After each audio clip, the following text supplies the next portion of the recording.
दोस्तों आज का ये वीडियो हर उस इंसान के लिए जो चेक से पैसों का लेन देन करता है या जिसने किसी से उधार ले रखा है या दे रखा है। आज का वीडियो बहुत इंटरेस्टिंग इसलिए क्योंकि शिकायतकर्ता एक ही आरोपी को 3 बार लोन देता है और एक साथ कोर्ट में 3 चेक बाउंस के कंप्लेंट केस फाइल करता है, जिनमें से 2 में आरोपी की जीत होती है और एक में हार। अब हार और जीत के जो कारण रहे वो बड़े इंटरेस्टिंग है। आरोपी और उसके वकील ने क्या गलती की जो उसे एक केस में हार देखनी पड़ी। दोस्तों शिकायतकर्ता गलती करेगा तो उसका पूरा फायदा आरोपी को मिलेगा। अब फायदा कैसे मिलता है, शिकायतकर्ता ने इस केस में क्या गलतियां की, सब जानकारी आपको इस वीडियो में देखने को मिलेगी और वो गलती आप ना दोहराओ ये जानने के लिए वीडियो को पूरा देखना होगा। इस एक वीडियो से आपके सारे डाउट दूर होने वाले हैं। और दोस्तों मैं अपने वीडियो में हर बार ये दोहराता हूँ कि कोर्ट केस में गलती की कोई गुंजाइश नहीं होती। एक गलती केस का निर्णय बदलने की क्षमता रखती है और बात जब चेक से रिलेटेड केस की हो तो रिस्क और रेस्पॉन्सिबिलिटी और ज्यादा बढ़ जाती है। एक एक कदम सोच कर रखने की जरूरत होती है, न सिर्फ कोर्ट में जाने के बाद बल्कि कोर्ट में जाने से पहले ही इसकी तैयारी सावधानी से और वकील की सलाह लेकर करनी चाहिए। आगे बढ़ने से पहले एक बात और कहना चाहूंगा जो मैं पहले भी कहता रहा हूं। अगर आपने किसी से पैसा लोन लिया है, किसी से गुड्स परचेज किया है या कोई सर्विस ली है तो समय पर पैसा लौटाना लीगल लायबिलिटी के साथ साथ आपकी मॉरल ड्यूटी भी है। अगर वापस लौटाने में समर्थ नहीं है तो अपनी मजबूरी बताकर थोड़ा समय और ले सकते हैं।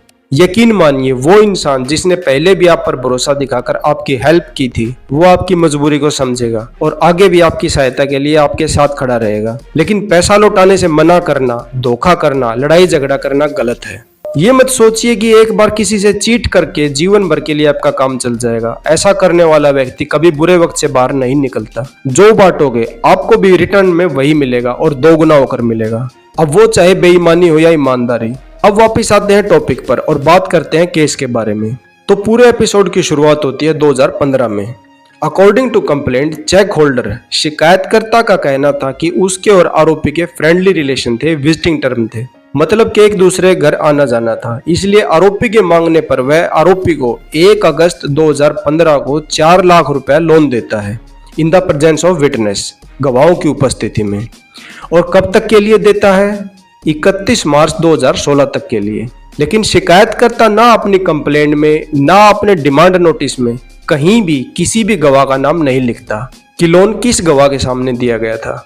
शिकायतकर्ता ने पहले डिमांड नोटिस में यह भी नहीं बताया था कि उसने आरोपी को यह लोन अगस्त 2015 में दिया था और मार्च 2016 तक के लिए दिया था। दोस्तों लीगल नोटिस की स्टेज पर ही पूरे केस का रफ आउट पहले से ही तैयार कर लेना चाहिए। डिमांड नोटिस में कुछ लिखा है और कंप्लेंट में कुछ और, आपको यह गलती नहीं करनी है।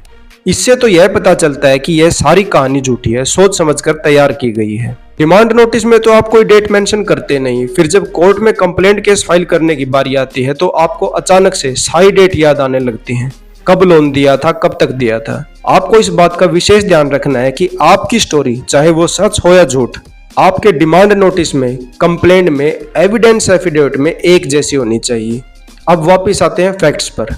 शिकायतकर्ता का कहना था कि उसने 4 लाख रुपया मार्च 2016 तक दिया था। अब मार्च 2016 में शिकायतकर्ता आरोपी को फिर से 1 लाख रुपया लोन देता है और मार्च 2016 में दोबारा फिर से 1 लाख रुपए का लोन और देता है। यानी कि जब शिकायतकर्ता को जिस मार्च महीने में अपने 4 लाख रुपया आरोपी से वापस लेना था, तब मार्च 2016 में शिकायतकर्ता ने आरोपी को 2 बार फिर से लोन दिया। अब आगे शिकायतकर्ता का कहना था कि उसने जब आरोपी को 3 साल बाद मार्च 2019 में आरोपी से अपना लोन वापस मांगा तो आरोपी उसके घर आकर शिकायतकर्ता को 3 चेक देकर जाता है। 2 चेक 50-50 हजार के थे, 1 चेक 4 लाख रुपए का। जो 50-50 हजार के 2 चेक थे वो एक ही डेट के एक ही अकाउंट के थे और जो 4 लाख रुपए का चेक था वह अलग डेट का था और अलग बैंक अकाउंट का था।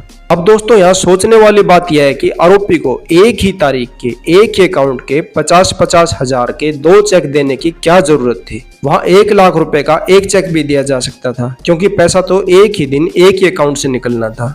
तो 2 चेक देने वाली बात डाउट पैदा करती है।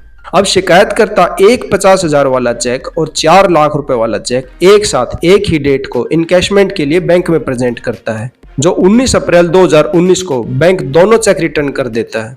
अब यहाँ पर थोड़ा ध्यान देना होगा।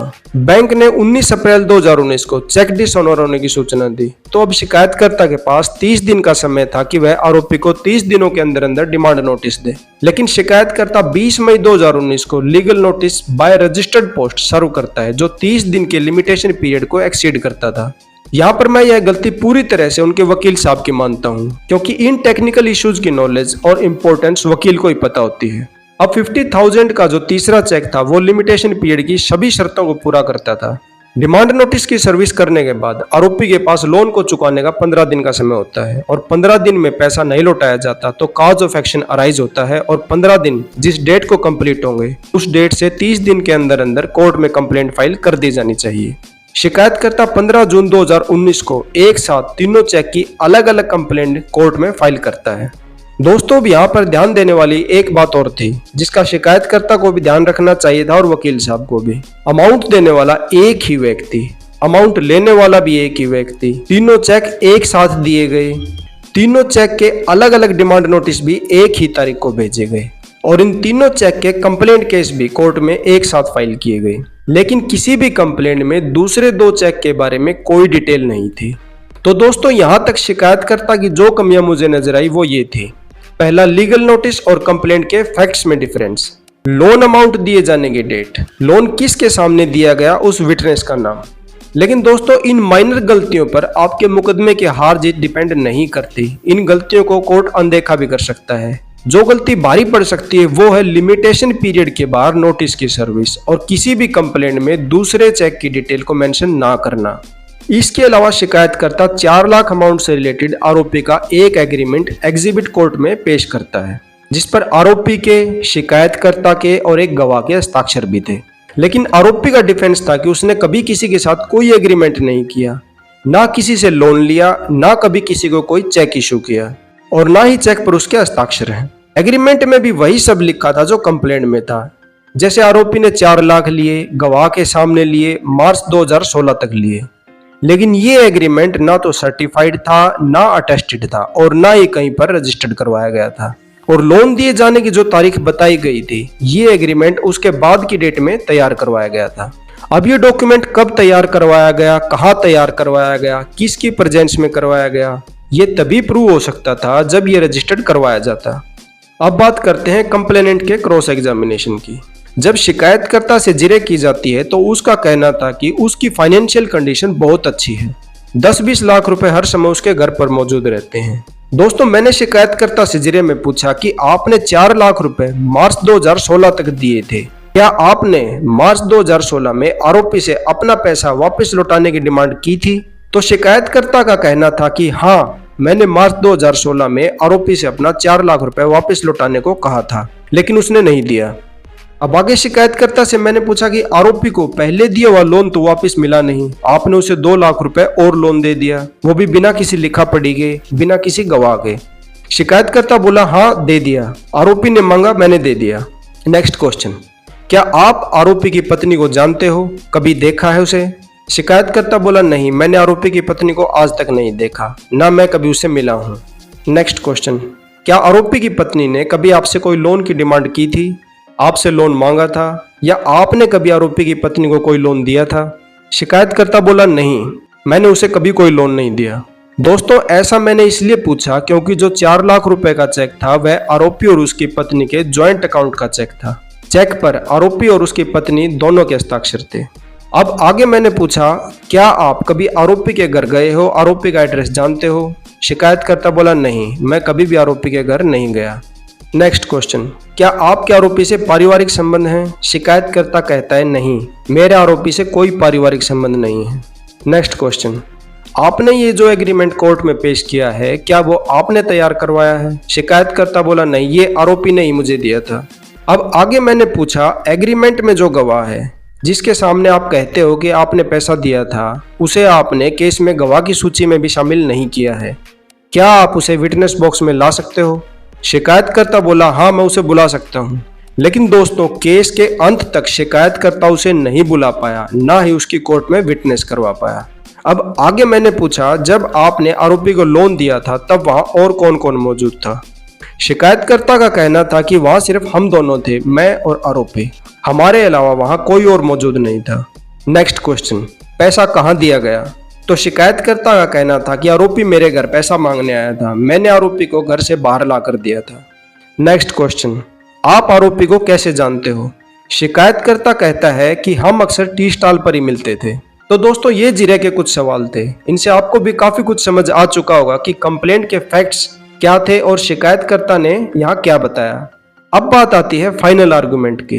दोस्तों यहाँ किसी कारण से ये सभी केस मुझे छोड़ने पड़े और फाइनल आर्गुमेंट कोई और वकील साहब करते हैं। आरोपी की ओर से वकील साहब ने कोर्ट को एड्रेस करते हुए बताया कि आरोपी और शिकायतकर्ता की जान पहचान सिर्फ टी स्टॉल तक ही सीमित थी और इसकी पूरी संभावना है कि वहीं से शिकायतकर्ता ने ये चेक चोरी किए हैं, क्योंकि आरोपी अक्सर अपने बैग में अपने चेक रखता था और टी स्टॉल पर वह बैग अपने साथ रखता था। दूसरा, आरोपी और शिकायतकर्ता कभी एक दूसरे के घर नहीं गए, ना उनके बीच पारिवारिक संबंध थे, तो 4 लाख जैसी रकम बिना विश्वास के, बिना भरोसे के दिया जाना पॉसिबल नहीं है।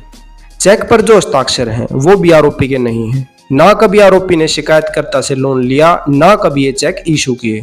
वकील साहब की सिर्फ इतनी आर्गुमेंट थी। अब यहाँ पर वकील साहब ने जो सबसे इंपॉर्टेंट पॉइंट था, ना तो उसके बारे में कोर्ट को बताया और ना ही जज साहब का ध्यान इस ओर गया कि आरोपी को जो लीगल नोटिस दिया गया था वो बैंक से चेक डिसऑनर होने की सूचना मिलने के 30 दिन के बाद दिया गया था, जो लिमिटेशन पीरियड को एक्सीड करता है। कंप्लेनेंट ने अपने इनिशियल बर्डन को डिस्चार्ज नहीं किया है, इसलिए यह केस मेंटेनेबल नहीं है, इसे डिसमिस किया जाना चाहिए। दोस्तों इसे लेकर ऑनरेबल सुप्रीम कोर्ट के काफी डिसीजन भी हैं जो आरोपी के फेवर में हैं, जिनमें बताया गया है कि 30 दिन के लिमिटेशन पीरियड के बाद नोटिस सर्व किया गया है तो कंप्लेंट मेंटेनेबल नहीं होगी।